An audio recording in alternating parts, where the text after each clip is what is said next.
I'll ask our second speaker, Dr.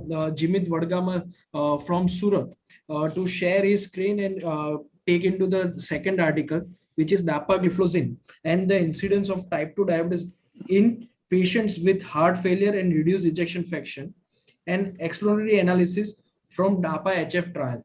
So I'll ask Dr. Jimit Vadgama to take on this article and review, share its screen or the interaction for the same. The article is from Diabetes Care, Volume 44, February 2021. So all are recent articles. Please. Thank you Over to so Dr. much. Jimmy. Yes. Thank you, Yash Bhai. First of all, let me thank you whole the Swasthya team for organizing such a monthly review. It's a big task, and I'm very thankful to Yash Bhai and Dr. Mayur Patel sir for inviting me here. I have been given 5 minutes only, so I have reduced my slides. So Jimmy, it is fine. It is fine. So as Urman sir is taking on, we have kept it to 8 minutes window. So 5 plus 2, it is fine. okay, fine. Thank you. So, monthly diabetes review, and we'll be talking. Dr. Biju has beautifully spoken on one of the first topic today.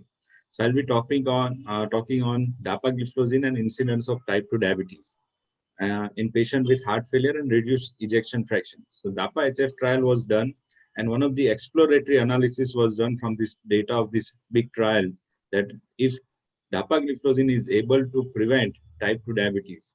So this is the recent article, as Dr. Yashbhai has said, from February 2021 only from Diabetes Care, and these are the citation of the article.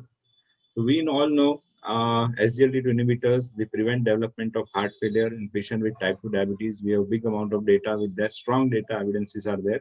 But can they be used to prevent patient with established heart failure? Yes. So we have data from that also with DAPA-HF trial. And the benefits of SGLT2 inhibitor may be glucose independent also. We all know it's not just glycosuria that is acting. We have multiple pathophysiological mechanisms for SGLT2 inhibitors for their benefits. And can SGLT2 inhibitors used to treat patients without type 2 diabetes? So this was also part of this study. And the investigator had tested the SGLT2 inhibitor, dapagliflozin 10 milligram once daily, added to the standard therapy for type 2 diabetes management. Okay, this was an addition to the standard therapy in patient with heart failure and reduced ejection fraction. And the patient included both diabetes and non-diabetic patients also. So we will be discussing about non-diabetic patients and the subgroup of around 2,600 patients who had heart failure, reduced ejection fraction, and they had no prior history of diabetes and their HbA1c was less than 6.5. So we are talking about this subgroup analysis of this DAPA-HF that was a big trial. And baseline HbA1c was less than 6.5 and they were either randomized to 10 milligram DAPA or placebo. So in this analysis, what they did is surveillance for new onset diabetes that was accomplished through periodic HbA1c testing as a part of study protocol. And the comparison was done between treatment groups assessed through a Cox proportional hazard. So you can see the data. This is for the heart failure data only. Okay, so type 2 diabetes, if you see total population, the hazard ratio was 0.74 for CV death, heart failure, or urgent visit for heart failure visit. So this was for this data. Overall population and type 2, the onset of heart failure or cardiac outcome, the primary outcome were studied. In type 2 diabetes also the hazard ratio was similar, but similarly in non-type 2 diabetes patients also the hazard ratio was similar. And we will be talking about this group that new onset diabetes came or not didn't came. So in the subgroup where non-diabetic patients, the mean HbA1c was 5.8%. And at the end of 8 months, there were minimal changes with a placebo-adjusted change in dapagliflozin in group of 20%. Over a median follow-up of 18 months, diabetes developed in 93 out of 1,300 patients. So in placebo group, 7.1% new onset diabetes, while in dapagliflozin, it was 4.9%. So this was a difference found in this analysis. And you can see dapagliflozin led to 32% reduction in the diabetes incidence and the hazard ratio was 0.68. And more than 95%, again a very interesting thing, 95% of participants who develop type 2 diabetes had either pre-diabetes at baseline. So their HbA1c was 5.7 to 6.4. And participants who developed diabetes in DAPA-HF, again a very interesting result, had a higher subsequent mortality than those who did not develop diabetes. This is again a very interesting result that were obtained. And this is the same graph. You can see the results. You can see at the end of 24 months, where all the events were met for the main study. You can see there was 32% relative risk reduction in new onset of type 2 diabetes. And my remarks in this exploratory analysis among patients with this was the conclusion and few of my remarks. Treatment with dapagliflozin reduced the incidence of new diabetes by 32% in 2,600 participants. This is very important thing. And one of the diabetes prevention program had shown that metformin also reduces new onset diabetes by 31%, where lifestyle was very effective at 58%. So this is very, very important thing. And it's a kind of big data for us. But this was not a diabetes prevention program.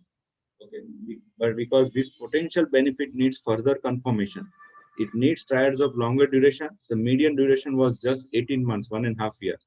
People without heart failure, we need to study them. And in non-diabetic patients, if you see the numbers, 45% patients were having type 2 diabetes at baseline in DAPA-HF whole population.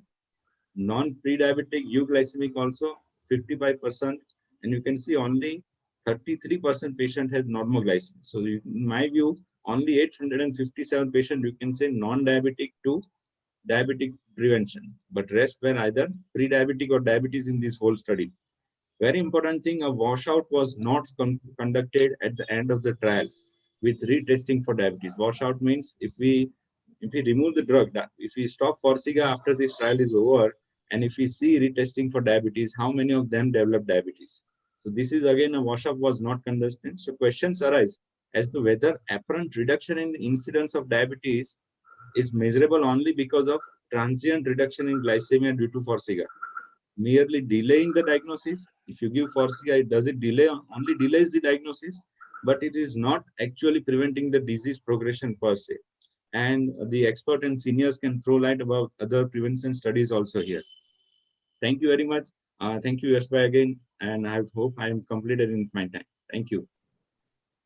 Wonderful. Yes, Urman sir. Yeah, Dr. Jimit, nicely done and very rightly presented the strengths and weaknesses of the study. Remember, for those who are listening, this study never ended. The analysis was subsequent to the study carried out. Nothing in the protocol to look for the new incidence of or new onset of diabetes. So this was simply analysis of a study which was carried out for heart failure. That's number one. Number two, this is basically not the news because we have seen metformin, acarbose, glitazone, even rosiglitazone, even ACE inhibitors and ARBs have reduced the new onset diabetes. However, the good thing of these 850 patients were analyzed is they were already ACE inhibitors or ARBs standard treatment for failure, meaning that the benefit that was seen of reducing the new onset diabetes was in addition to AC, ARB, lifestyle changes, and that is where the significance of this analysis lies. However, very small number of patients, SGLT2 inhibitors, when initially launched, were never they never claimed to have effect on insulin sensitivity or insulin resistance.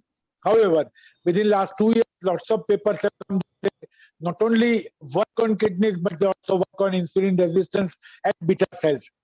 The same sort of claim has been made by every new drug that was launched in last 50 years. So we have to be very cautious. However, if the further studies prove this, then we have got another armamentarium in our hands which can prevent the new onset of diabetes. And this would be the second drug which would not only prevent but would also treat the diabetes after metformin.